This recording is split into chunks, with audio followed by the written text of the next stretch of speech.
आजकल बार बार social media पर यह मैसेज आ रहे हैं कि कृपया अस्पतालों आदि के तथ्यों के ऐसे मैसेज मत फॉरवर्ड करें जिनसे डर लगे। सच में, क्या आपको नहीं लगता कि अगर हम महामारी से डरते तो शायद इस हाल में नहीं होते जो हम अपने चारों तरफ आजकल देख रहे हैं। पॉजिटिव मैसेज भेजना बहुत अच्छी बात है, लेकिन सच छिपाने से या सच्चाई से आंख मूंद लेने से समस्या का समाधान तो नहीं होगा।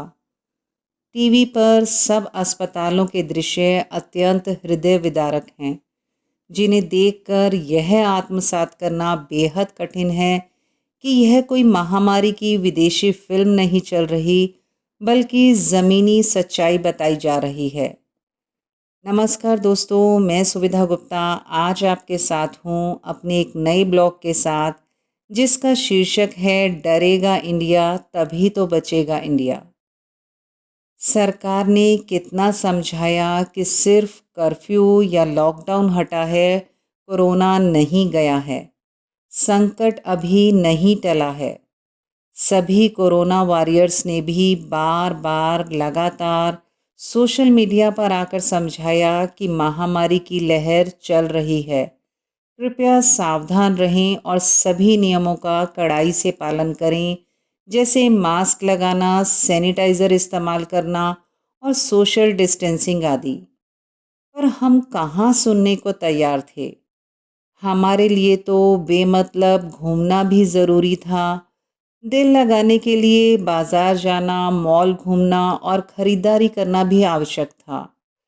किट्टी क्लब, ब्यूटी पार्लर भी गए हुए कितना समय हो गया था। सामाजिक मेल मिलाप भी अहम थे और धार्मिक स्थलों और समारोहों में जाना भी महत्वपूर्ण था। बहुत से लोगों के लिए तो कैसा मास्क, कौन सा सैनिटाइज़र और किसकी सोशल डिस्टेंसिंग, यानी पहले की तरह सभी जगह विचरण करना बेहद ज़रूरी था, क्योंकि हम घर बैठे बैठे बोर हो रहे थे, जैसे वैश्विक आपदा तो किसी और ग्रह की बात हो। अब देखिए ना, महामारी दुगने चौगुने 10 गुने प्रकोप से हमारे सामने मुंह बाए खड़ी है। अब समझ नहीं आ रहा कि क्या करें।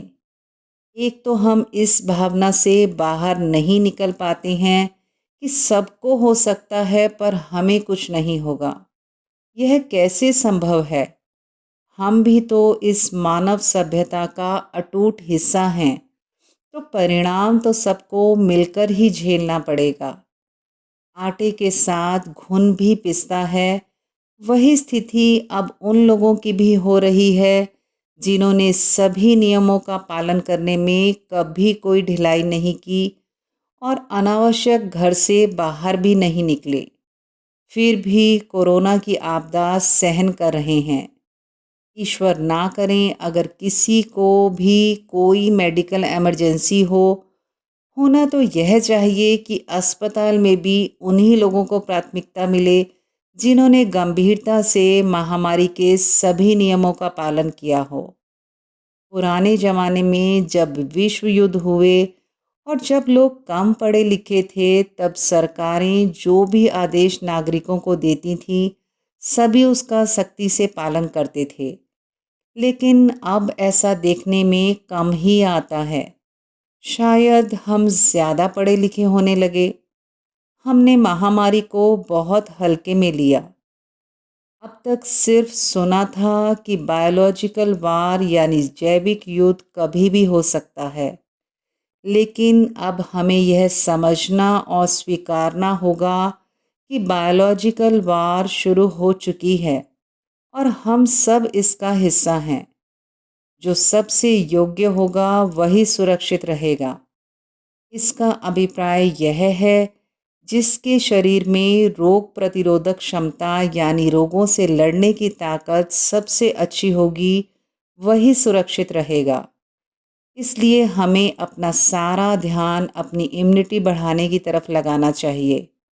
इसके लिए वैक्सीनेशन कराना, घर का शुद्ध सात्विक भोजन, सकारात्मक विचार और प्रसन्नचित्त दोस्तों, रिश्तेदारों की वर्चुअल संगत आदि हमारे शरीर की इम्यूनिटी बढ़ाने में सबसे ज़्यादा महत्वपूर्ण हैं। अंत में मैं यही कहना चाहूँगी, समय मुश्किल अवश्य है, लेकिन ईश्वर की कृपा से और मनुष्य की इच्छा शक्ति से संकट की यह घड़ी भी निकल ही जाएगी। बस हमें अपनी हिम्मत और हौसलों पर यकीन रखना है और हर हाल में अपना संयम बनाए रखना है। इसके साथ साथ सरकार और डॉक्टरों द्वारा निर्देशित सभी नियमों का सख्ती से पालन करना है। तभी हम महामारी के इस भंवर से निकल पाएंगे। बस उम्मीद का दामन थाम के रखिए। जैसे हर रात की सुबह होती है, इस रात की भी सुबह होगी और शीघ्र अतिशीघ्र होगी। आपके इस विषय पर क्या विचार हैं? कमेंट सेक्शन में कमेंट करके अवश्य बताइएगा। दोस्तों, अगर आप यह ब्लॉग पढ़ना चाहते हैं तो शुद्ध देसी थॉट्स ऑन वर्डप्रेस पर जाकर पढ़ सकते हैं। उसका लिंक मैं नीचे डिस्क्रिप्शन बॉक्स में शेयर कर रही हूँ। धन्यवाद।